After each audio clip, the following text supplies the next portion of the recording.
And we are live. Welcome, everybody. Welcome to another Sunday night chill stream from the road. We are in beautiful Easton, Massachusetts, up by the Boston Agent. Had a very bizarre week because last week, there was just like, well, I think I mentioned there was no work on Friday.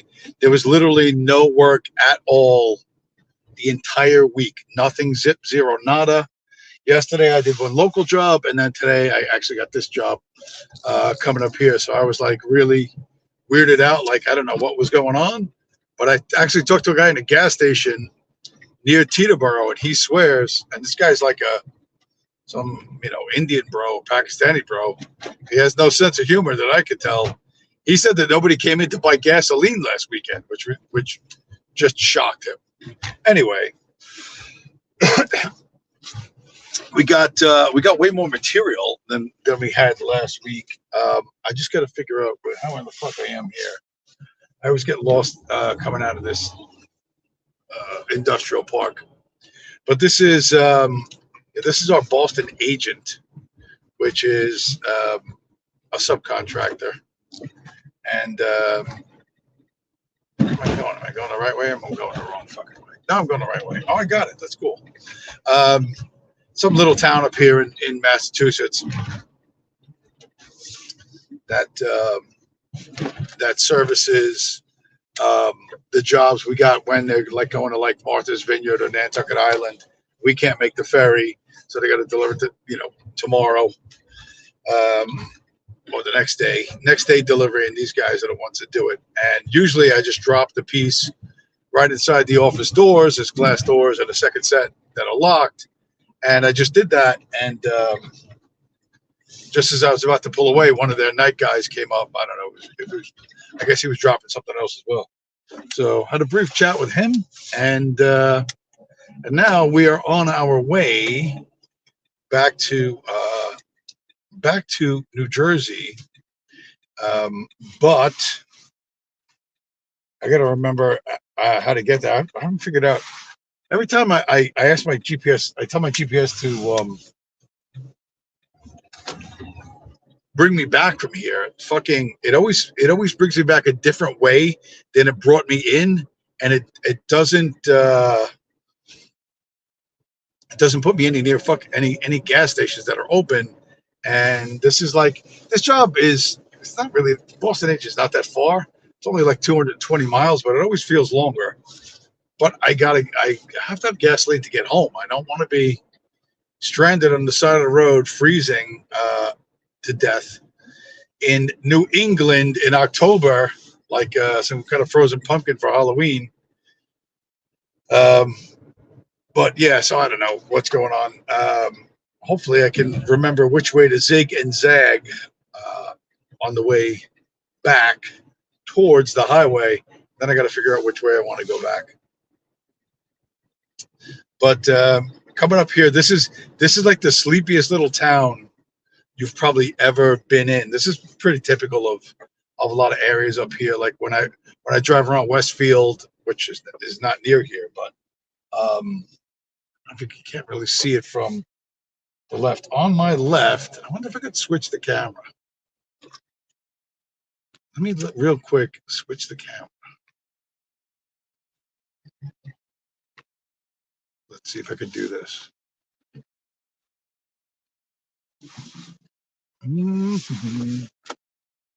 Okay, you see that blue glow behind me? That's a police car. There it is. That's a police car guarding like the one local synagogue. I was wondering, like, what the hell are the police doing out here? And the answer is guarding their local synagogue from a terrorist attack. Tomorrow being the 1-year anniversary of Israel's 9/11.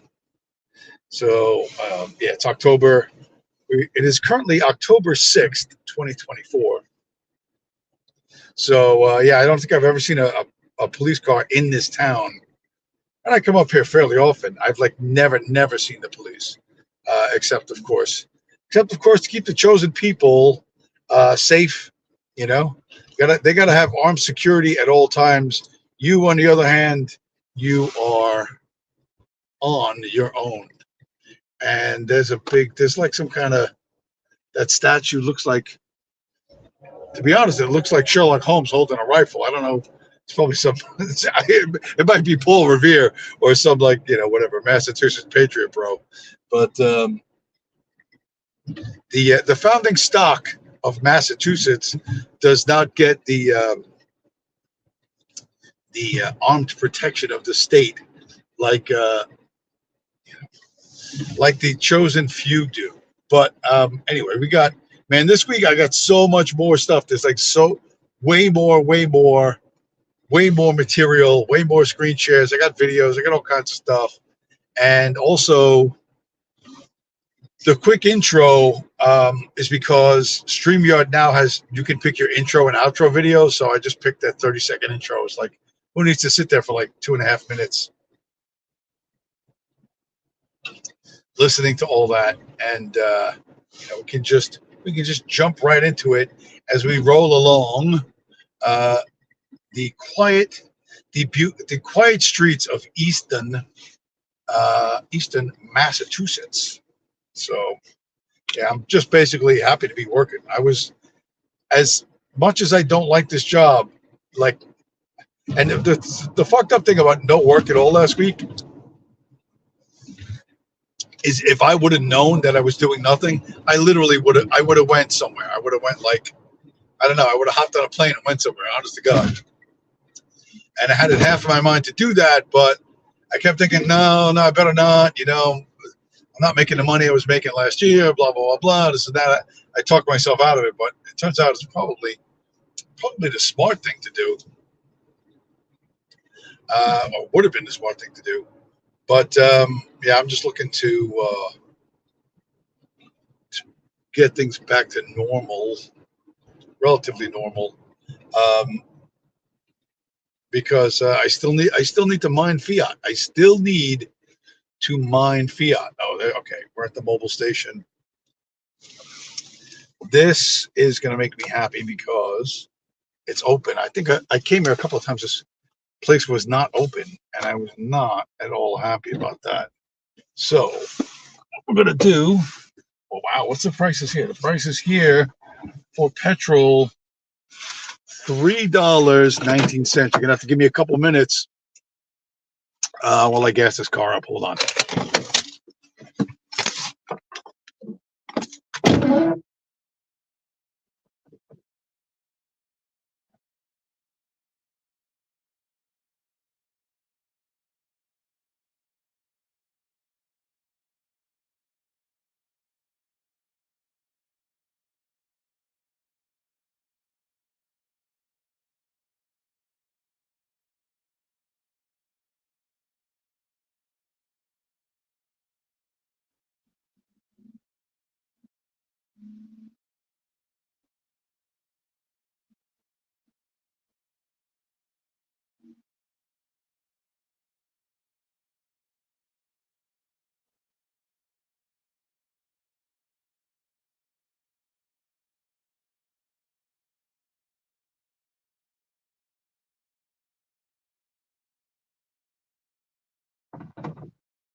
All right, we have, ladies and gentlemen, we have fuel. We're getting fueled up. That is critical. And let's see what's going on, man. There's so much stuff going on. What am I going to start with? What am I going to start out with? Something. I got to figure out something. Blah, blah, blah, blah. No. All right, well, what's going to be the first one? What's going to be the absolutely first one? I wish I could fucking see some of this. It's too small. It's too small. Yeah,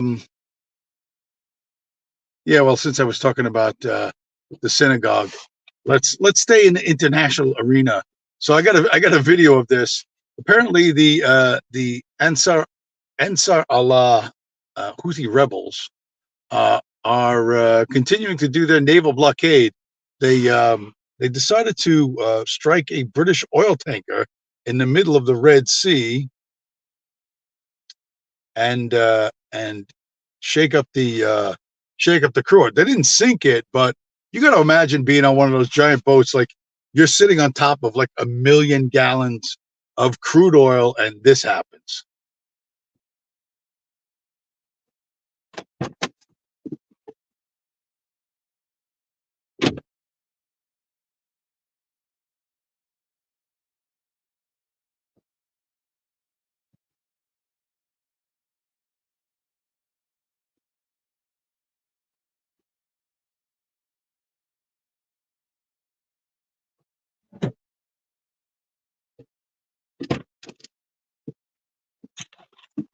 All right, we are fully fueled up now, and I don't have to worry about. I always get range anxiety when I'm here up north, because on the way south, it's weird how the gas stations are, and a lot of the ones along 95 up here up north now, they're not 24 hours. So there's been a number of times where I'm like, there's no point in even trying to pull off to find a gas station because they're all closed. Please drive to highlighted route. Okay. We are on our way home. But yeah, the Houthis still up to their old tricks and or their old, maintaining their commitment to In 1 mile, turn doing a left naval on blockade. Street. And I think I gotta make this shut up. Do I have to? I don't know. Where's volume? Let's put the volume to 0, because you don't tune into the Chillstream to hear my GPS. You tune into the Chillstream to hear me.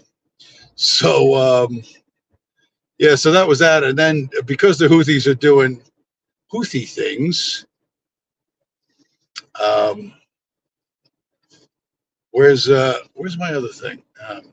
Yeah, apparently we decided, the United States and England decided to send some fighter jets over there and try and scare these guys. But it's my understanding that fighter planes are not very good at doing close air support. That is to say, killing people on the ground. Like, they can drop bombs, but they can't really. They're not super effective. They're much better at bombing, some sort of, a building or a fixed structure. They're not good at wiping out a large group of dudes on boats or who are hiding in the hills. They can't really do that. But the thing is, they're fast and they can go a long distance. So our carriers can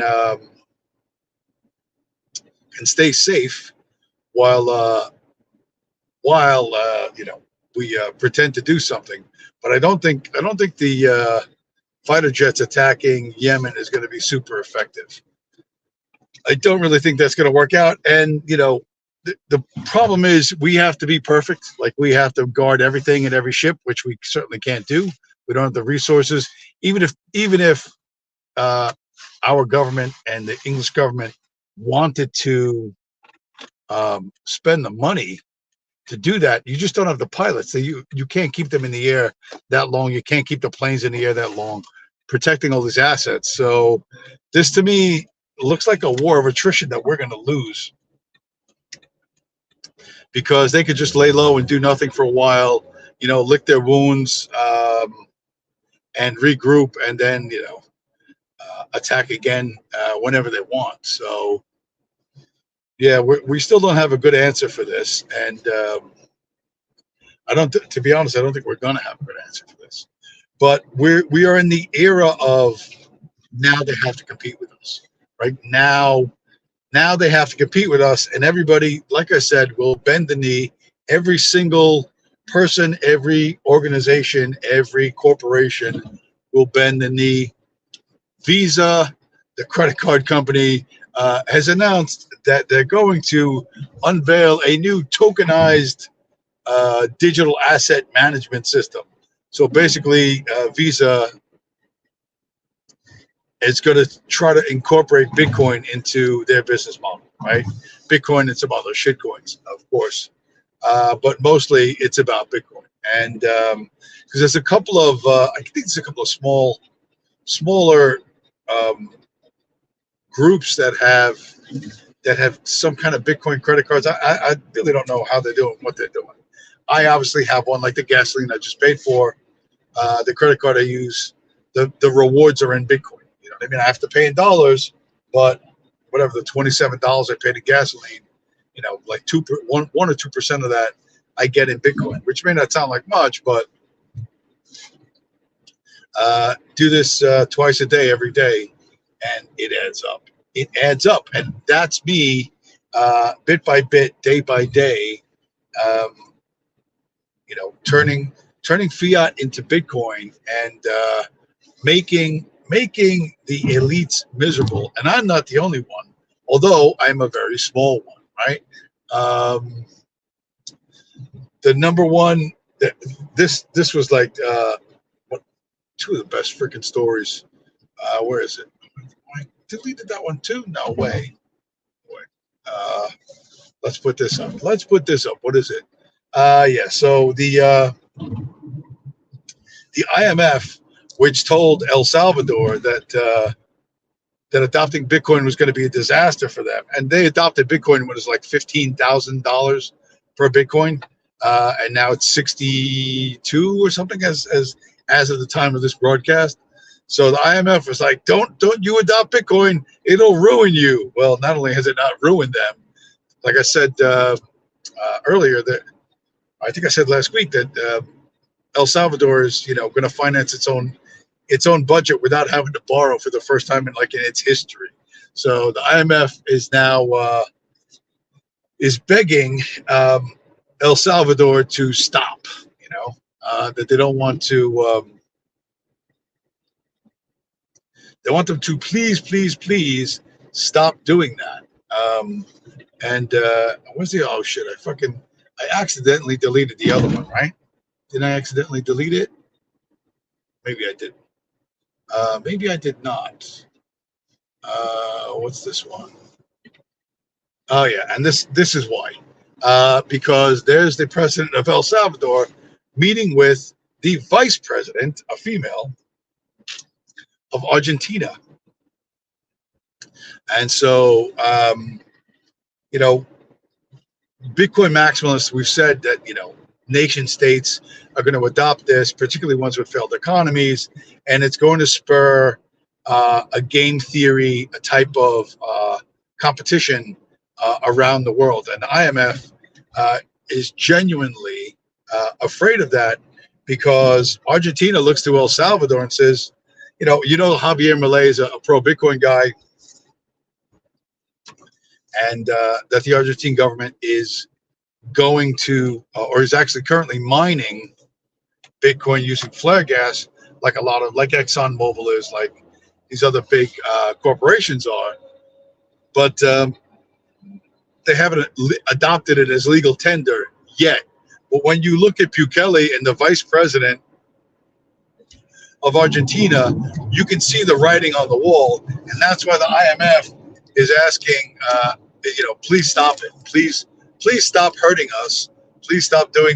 Please don't try to, you know, spread this Bitcoin virus around South America, because it's going to make the IMF very, very, very unhappy.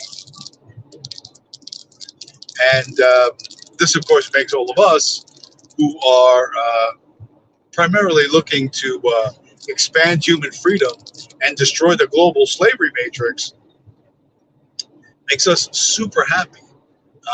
What highway am I on right now? I'm on highway 495. It sounds like I'm rolling over something very rough.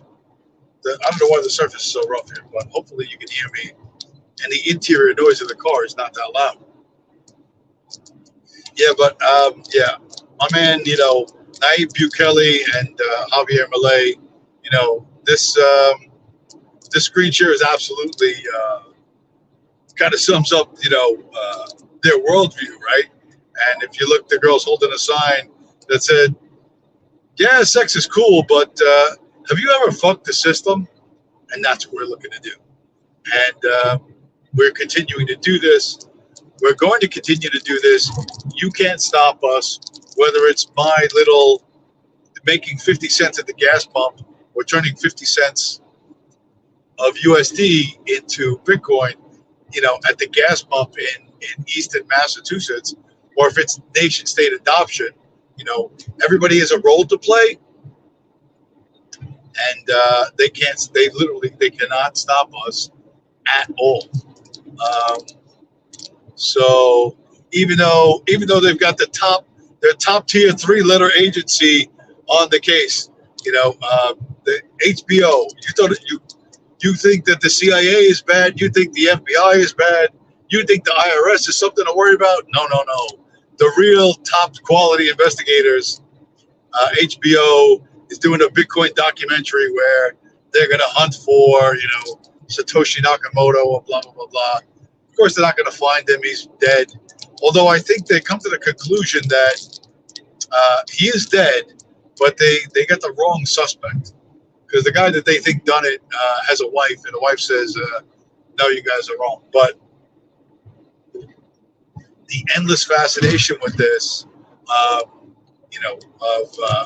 of trying to find this out is it's pretty delicious from my end, or our end, if you consider Bitcoin the terrible swift sword that's going to destroy fiat currency, right? It's going to be the instrument, the tool, the weapon, they call it what you will, whatever metaphor or analogy you think is appropriate. If you think that Bitcoin is the instrument that's going to destroy fiat currency, right?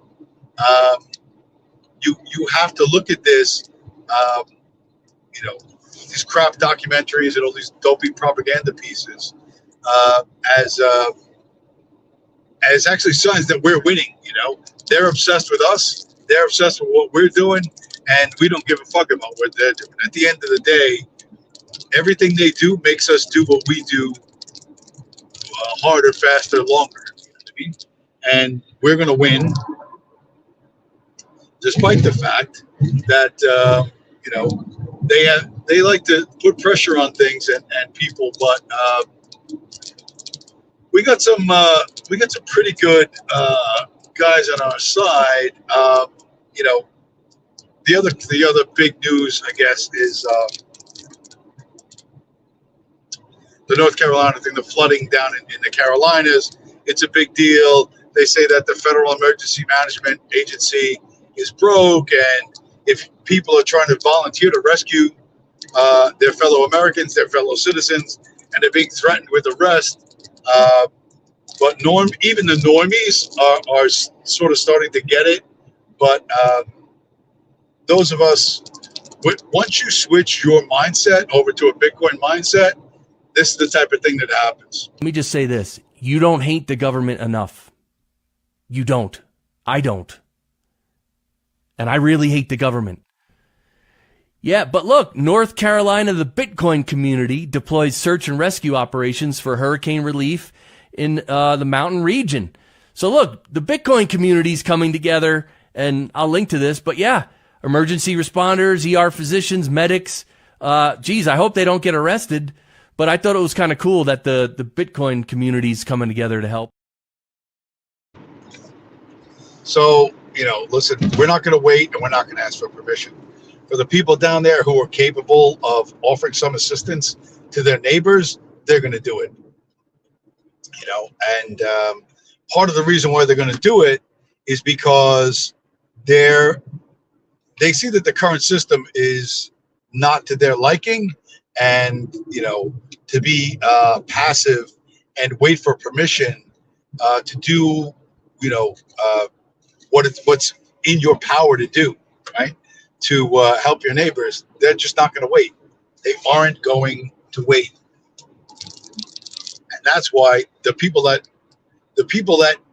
believe what we believe and do what we do are much more important than the federal government, because we're just not going to wait for them. We're simply not gonna fucking wait for them. And then, even though, listen, they're trying to do. I mentioned this guy last week, the Telegram guy. I don't know what the guy's name is. The dude from Telegram. I just saw this interview. He apparently did an interview with Tucker Carlson not that long ago, and here's why this guy really kind of exposed his personal weakness. But at the end of the day, it's not going to change what we do. You know what I mean? This guy's one big, like a symbolic victory for them, but they're losing the war overall. Me, it was never about money. So I have a few $100 million in my bank account or in Bitcoin since 10 years ago, and I don't do anything with it. I don't own any real estate, jets, yachts. I don't think this lifestyle is for me. You don't own anything? Like big assets? No big assets. Exactly. An island in Hawaii or...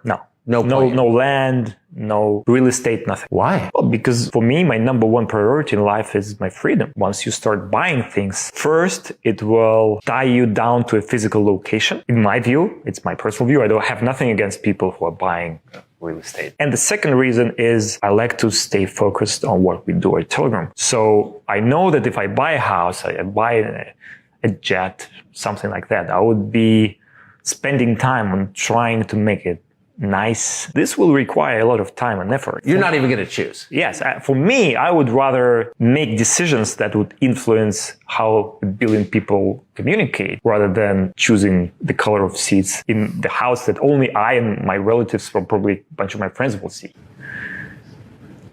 Interesting. So yeah, the guy from Telegram, he does an interview with Tucker Carlson. He says, hey, my number one thing in life is my freedom. And that's the one thing they took from him, right? Because he doesn't like jets and yachts, and he doesn't like mansions and whatever. His mission, which has made him a lot of money, is to provide a way for people to communicate without the ability of the U.S. government to interfere. And I guess Telegram does that. It's not hard to understand now. One, he's got. He says a couple of 100 billion in Bitcoin or a couple 100 million in Bitcoin. Like he's not even, from years ago. So God knows how much money this guy really has. But if he was an early Bitcoiner and he poured tens or hundreds of millions of dollars into Bitcoin, you could see why they fucking grabbed him up. He's a pro-freedom guy, and they're looking to make an example out of him, right? They're looking to make an example out of him, and that's why they did what they did to him, right? That's why they did this, right? That's why they grabbed this guy and put him in prison, right? So, they think, well, we got this guy, we'll get Satoshi Nakamoto next. Well, HBO and all the rest of you dorks can, you might need a fucking Ouija board because the real Satoshi Nakamoto is very likely dead. He was not an Englishman. He was an American from San Francisco. He committed suicide when after the CIA took a strong interest in Bitcoin. But it doesn't matter. Even if they found him, it wouldn't fucking matter. You need to understand that it doesn't matter because Bitcoin has been running without Satoshi for 15 years now, it's been running for more than a decade without him. There's literally nothing that guy could do to come back and change anything. So,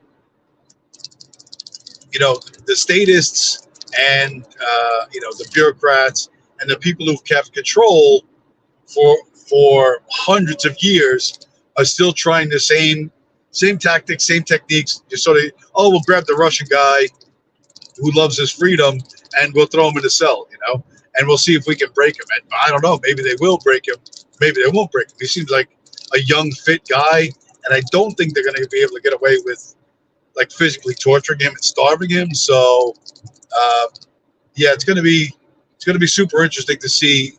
I'm now more interested in that guy than I ever was. because this is a big test case for how they think they're going to gain control over this by gaining control over one or two high-profile people, and that just is not how.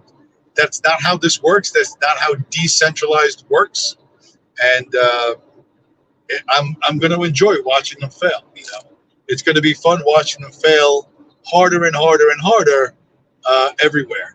So, and in the meantime, you know, they're caught between the devil and the deep blue sea. One of my favorite punching bags, of course, Elon Musk, warning about America's debt. Now, he doesn't really give a fuck, but they tell him to say this stuff because he's a celebrity billionaire, and he's going to get, you know, some kind of attention and some kind of traction from this. And, you know, oh, he's worried about the $35 trillion U.S. bankruptcy. No, he's worried about the interest we have to pay on that $35 trillion. And he's going to come up. This is setting the stage for him to cut Social Security, right? Like all these posts about, you know, making you jealous and envious of the boomers. Well, you know, if you really hate the boomers, you'll help us take away their Social Security, you know. And you think, yay, we've won something, right? These broke-ass millennials are going to think they've won something, but all they're going to do is starve grandma and grandpa faster. They're going to get nothing in return. And it's going to give the U.S. federal government another few years of rope, or another few feet of rope to fucking hang itself, you know, because they're not going to stop spending. Any interest on that $35 trillion is not, it's not going to go down. It just isn't going to go down. So what was the hold on, where's the other one? I think BlackRock was talking about this too. Yeah, so this is related, you know. BlackRock expects that the fact that China has started the money printer to pump the Bitcoin price, but that also means a flight away from U.S. Treasury bonds into something that they just cannot inflate away. And they did you know, the crazy thing about this, and I'll show that bold dude again in a minute, but yeah, BlackRock, you know, wrote an entire report how Bitcoin is a global monetary alternative. Alternative to what? There's only one thing that's that's global money, and that's the U.S. dollar. So it's insane that you know, if you were around Bitcoin 5, 6, 7, 8 years ago, there were people on Twitter and other social media platforms saying this is going to happen, and I thought it was crazy, but now it's happening. This is insane. 10 months ago, everybody said that Bitcoin was for scam artists and drug dealers. It was rat poison 10 months ago. And now BlackRock is giving presentations about how great Bitcoin is, including this picture here. This is a great one. This is showing the loss of purchasing power of the US dollar on the left. That's what you see here. They're literally telling investors this. I mean, this is true. So it's good that more people should know about this. And then it also compares U.S. Treasuries, gold, and Bitcoin in terms of their supply, volatility, length of track record, governance, cost to move, and cost to store. And of course, Bitcoin's the best one by far. So what BlackRock is saying is the stuff that crazy Bitcoiners were saying 10 years ago, right? And now they're pitching this to their high-end clients, you know. And it's crazy to see that, because the world we live in is, you know, if there's going to be change, the change is going to come from taking away their economic power. That there will come a day on this earth when no one will accept slavery coupons in exchange for labor, because no matter where you are, no matter what's going on, it's all a bullshit story. It's always about fucking money, and it always has been. So the quicker you can focus in on rejecting their economic system and embracing ours, the quicker we can stop stupidity like this. For years, I had an ever-changing group of Romanian seasonal workers living in my building. Are you guys familiar with the Romanian seasonal workers in Germany? If you're not familiar, every year around April, May, it's asparagus season. So anyway, there's a lot of Romanian seasonal workers coming here to pick up the asparagus. And during the pandemic, the pandemic, you couldn't travel. There were restrictions everywhere. But not for the seasonal workers of asparagus. Because that was the only exception. There was a special exception made between Romania and Germany for seasonal asparagus workers to come over to Germany, because Germany could not survive 6 months without white asparagus, okay? Without white asparagus. There was, in the news in Romania, there were special airplanes chartered. So there was this one exception, and then there was people were very excited in Romania. They were like, "Yes, there's nothing to do for us here. We're going to help the Germans." This was the narrative pointed in Romania. You're going to go there, you're going to be a hero, okay? You're going to pick that asparagus, and you're going to save the German nation, okay? Romania's time to shine has now come, and it is time to help our German brothers and sisters in this time of need, because they can't do this. The story here is all Romanian seasonal workers are heroes, okay? They're heroes in Germany because they keep this economy going. So that guy's he's a Romanian stand-up comedian. I didn't even know they did stand-up in Europe, but that's what he does. And he's making a joke out of the fact that stoop labor is allowed everywhere. That's just like whatever the conspiracy theorists in America pointing out that you had to get the COVID vax, but everybody sneaking across the border just got an envelope full of fucking free money and an address where they could show up to in America, a bus ticket or a plane ticket, and you weren't allowed to leave your house, and you had to stay 6 feet away from everyone else. Well, they were packing airplanes full of migrants, coming across the Rio Grande at bus stations and airports in the South, sending them all over the place. So the Romanians are like the Mexicans or the stoop labor people of Europe, and it's the same everywhere, and the battle, the fight is the same, and it's a fight to take power away from them, right? To destroy their power, and their power, right? To pick entire populations of people up and move them, right? Comes from the fact that they print the fucking money, and the faster we make their money worthless, the better off everyone's going to be. And you make their money worthless by making Bitcoin stronger in whatever way you can do it, because your alternative is to try to make it in their system, and you end up doing this. In one of London's most exclusive neighbourhoods, St John's Wood, there are still betting shops on the high street. These guys are the most unregulated companies in the UK, probably the most lenient country for gambling services. In fact, they made £35 million last year. Coral themselves have combined with Ladbrokes, and online it's even worse. In fact, the Bet365 CEO is one of the highest paid CEOs in the world. And you wonder why there's a huge gambling issue in the UK. And the reason is because they provide a lot of tax for the government.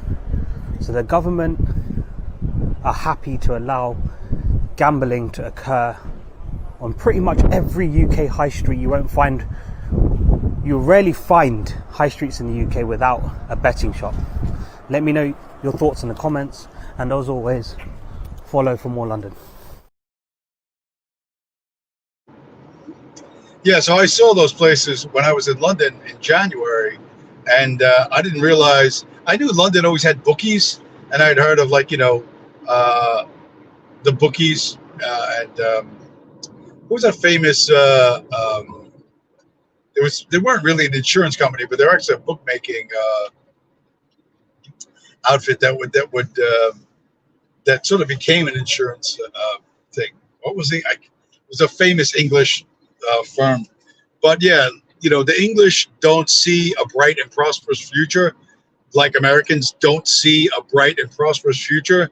So you become a degenerate gambler to get a dopamine rush, and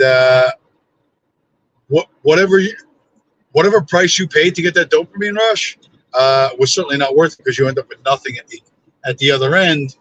And you know, it's even worse than you might think. By the way, what do we pass it through? We're in I'm in Rhode Island now. I think I'm in Providence. Just like Providence, Rhode Island. What does it say? Yeah, East Providence. So,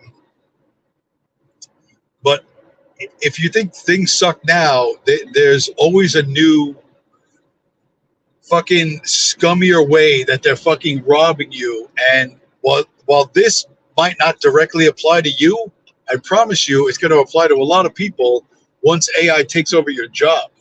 You have to.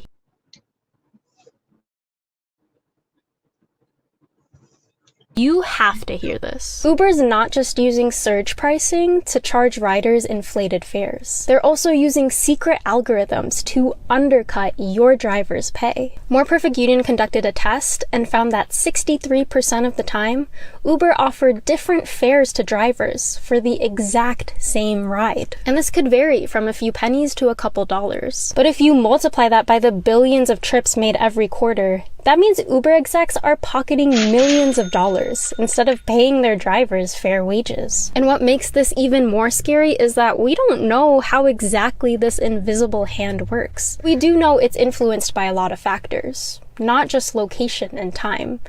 They could also use your demographics, your gender, age, even your ethnicity. If all that's true, this could mean wage discrimination, which is illegal. Yeah, well, trust me, they will beat that in court. When I was an Uber driver in 2015, they used to do all kinds of sketchy, illegal stuff, and there were a number of class action lawsuits brought against them, a couple of which were dismissed. They were dropped by the law firms that had brought them for no reason, and of course the reason was somebody paid off the law firm. You know, they just showed up with a bag of fucking money, and the lawyers decided to drop the case. But long story short, I joined 2 or 3 of those different things. And for the probably 150 times that Uber violated its contract with me,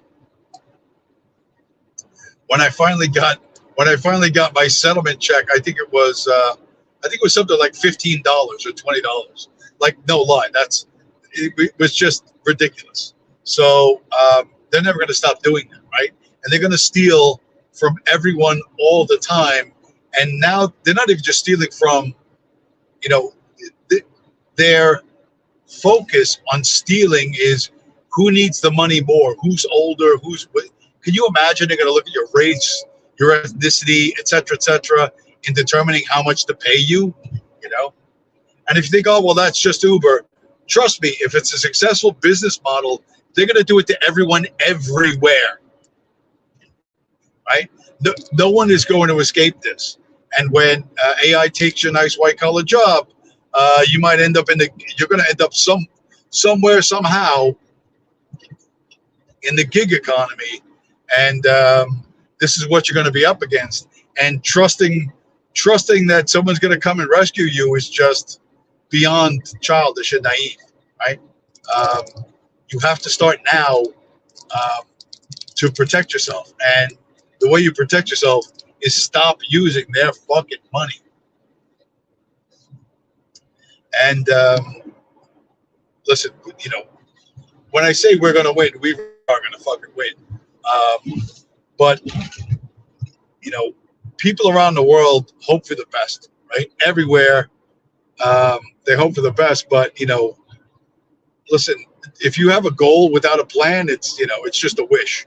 So, make a plan and start doing something, because you don't want to end up like these guys. You are not going to believe how money works in Iran. Inflation is really bad, so let's try to explain these bills. There's 2 banknotes in Iran now. This is 500,000 riyals, and this one is 100,000 riyals. So how much is one US dollar? More or less 550,000. So that means 100 US dollars is 55 million riyals. So here in your hand, how many riyals is that? We just exchanged about $30, so it is about more than 15 million riyals. It's also confusing because in Iran, there's two different systems of money. Riyals is the official currency, but there's also a shorter version called tuman. Can you please try to explain it? Yes, so just to make it easier, we remove one of the zeros. Actually, we ignore one of the zeros. So 500,000 riyal, we just call it 50,000 tuman. And look, the new notes, they just wrote 50 because maybe they removed this zero, so it will be 50 tuman. If I go to a shop, he tells me this is 50 tuman, I understand that he means this. 100,000 riyal is 10,000 tuman, or just 10 tuman. This is 1 million riyals, which is about 2 US dollars. And if you come back to Iran in like 3 years from now, it's going to be worth 50 cents.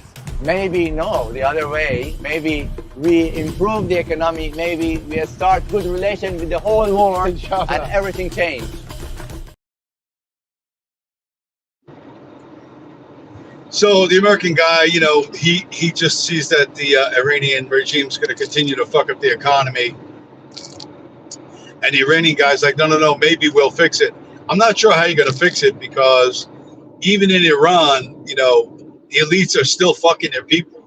And you know, the fact that you need, you know, $500,000 notes to buy things that, you know, that are probably everyday items, you know, is crazy. And that's why the people of Iran said, well, you know, when we say 500,000, we really mean 50, you know, because it's too inefficient and difficult to just do everyday fucking transactions because the government in Tehran, you know, has totally fucked their own fucking economy and their own people. And that's why Bitcoin's going to win because, and I don't know how many times it's going to take for you to understand that, but every single group of people you put in charge will be corrupted. Period. End of fucking story. That's just the way it's going to be. And you know, you continuing to put your hope and faith in this group or that group is really, really fucking unwise. And you know, you are only hurting yourself and those you care about. If you have someone to care about. Where's the other one? This was, you know, I fucking joke about Michael Saylor. I bust his balls, not that he'll ever hear it, but I call him Saint Michael, and that actually might not be far from the fucking truth. This is that bald dude again with the white beard, pointing out something, another reason why we're going to win. Not going to play the clip, but he says, when I'm gone, my stock, my shares, my assets flow into a public charity whose mission is to support Bitcoin and the adoption of Bitcoin forever. Yeah, he actually said he has no family. He has no one to, you know, pass down his wealth. So he's just going to put all his wealth into a public charity to support Bitcoin. That's crazy. I love it. I mean, right? And then he says, you know, in some ways Bitcoin would be better off with him dead more than alive, right? Like, anyway, he makes a joke, but that's pretty cool. So there you have it. Michael Saylor putting all this Bitcoin in a public charity. He's already thinking beyond his own life, right? He has no wife, no kids. I guess he's not going to take a wife or have any kids, or he doesn't think so at this point. Although, I don't know, the closer he gets to the funeral home, that might change. You know, there's plenty of dudes that can have kids in their 70s, and you know, there's plenty of young females willing to get pregnant from a multi-billionaire in his 70s. So, but for the moment, you know, he's already set up a charity to support Bitcoin forever. That's a level of commitment that Elon Musk doesn't have, Bill Gates doesn't have. That's a noble and selfless thing to do, right? And that's why we're going to win, because the best people are doing what we're doing. Big Rhode Island big Rhode Island road sign on over there, passing by TF Green Airport. I don't know who the fuck TF Green was, but I think it was like a black preacher for all I know. Probably was a serious white guy from back in the day. But yeah, we've got the best people. You know what I mean? You got Elon Musk, and you got, well, I don't know who the fuck you got. But the reason why we're going to win is because the best people are doing what we're doing, and they're thinking much further ahead. You know, you want to talk about low time preference.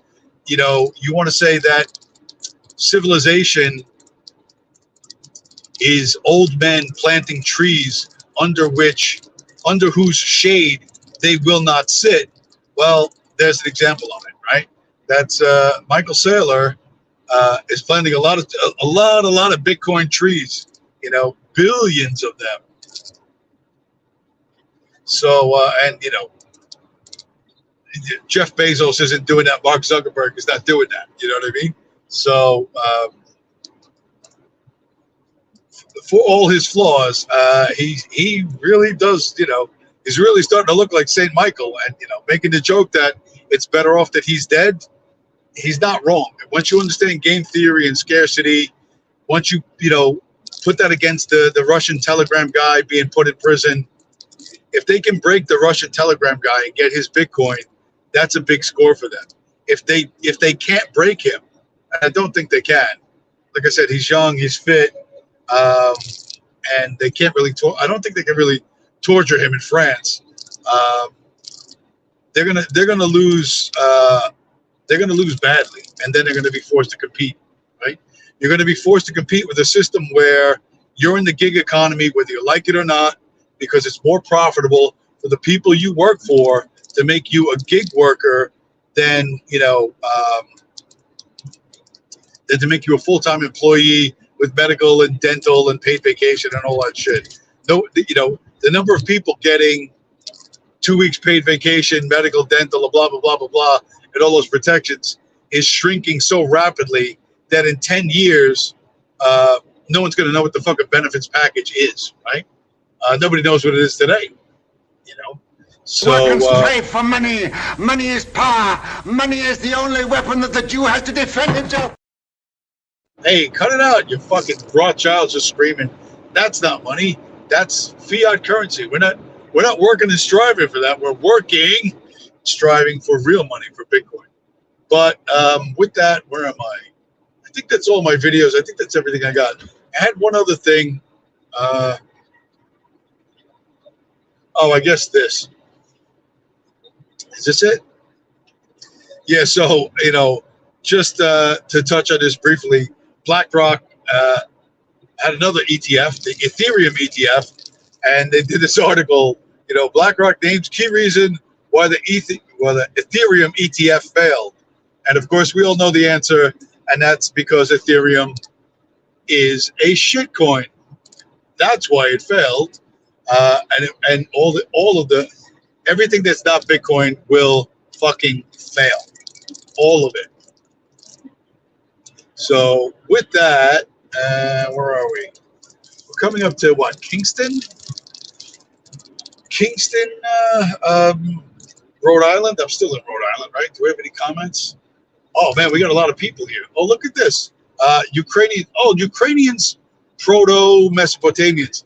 I meant to mention this guy.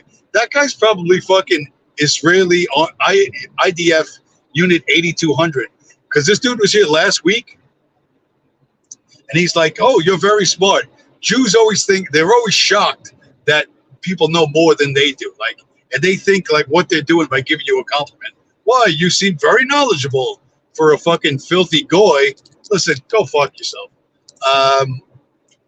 Virgil Triple Heart, welcome to the show.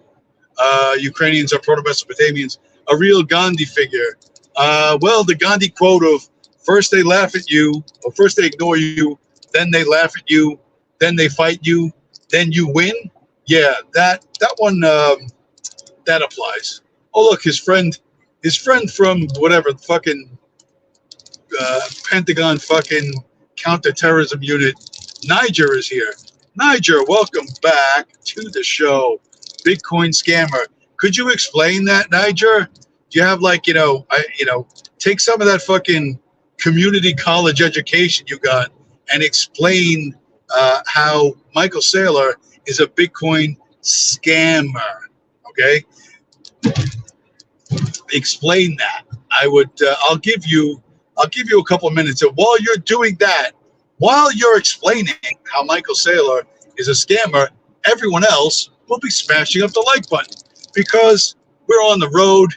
We're doing multi-state anti-Semitisms. Although I found out that I'm not an anti-Semite, and what I am is a Shlomophobe.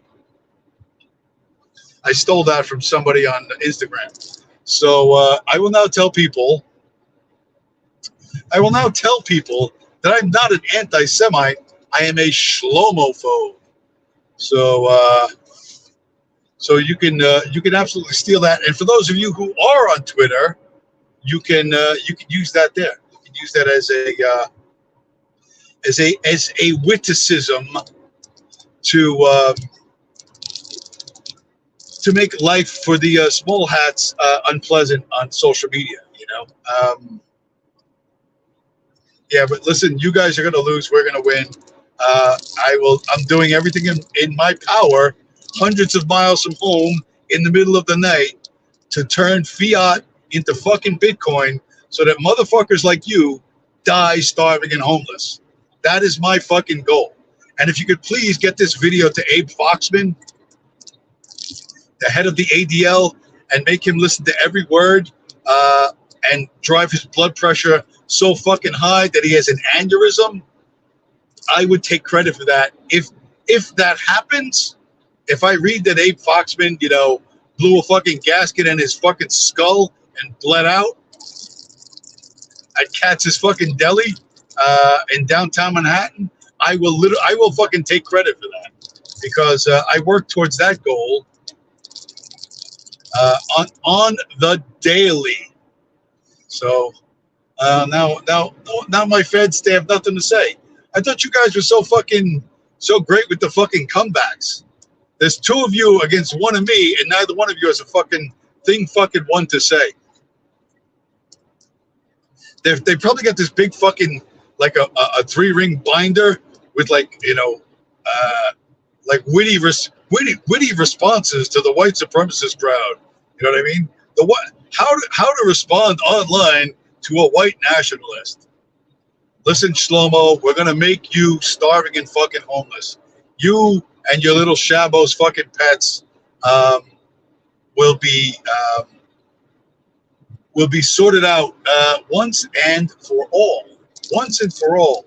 And the fact that I'm part of that, whether I'm going to see that in my lifetime or not, the fact that I get to work towards that every fucking day really makes me happy and makes my life fucking totally worth living, completely worth living, while you sit there as a fucking parasite wondering where you're going to fucking draw inspiration for the next fucking breath.